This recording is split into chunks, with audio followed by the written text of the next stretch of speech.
కష్టపడి పనిచేయడం జరిగింది.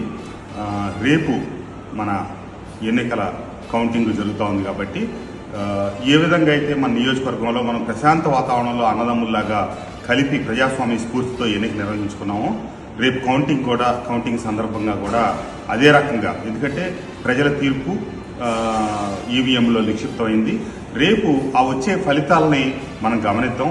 అంతే తప్పించి ఎక్కడా కూడా అల్లర్లకు కానీ ఎదుటి వాళ్ళని రెచ్చగొట్టే విధంగా కానీ, లేక ఒకవేళ వాళ్ళు రెచ్చగొడితే మనం రెచ్చిపోయే విధంగా కానీ ఏమీ లేకుండా ప్రశాంత వాతావరణంలో బాణసంచా కాల్చడం కానీ ఇతరత్ర ఏమీ చేయకుండా ఖచ్చితంగా ప్రభుత్వ ఎన్నికల కమిషన్ నియమావళిని అనుసరించి వాటన్నిటి చట్టాలను గౌరవిస్తా మనం హుందాగా గౌరవప్రదంగా మెలగాలని చెప్పి తెలుగుదేశం, జనసేన, బీజేపీ కుటుంబ సభ్యుల్ని మైలవరం నియోజకవర్గ వ్యాప్తంగా ప్రజానీకాన్ని అందరినీ కూడా కోరుకుంటా ఉన్నాను.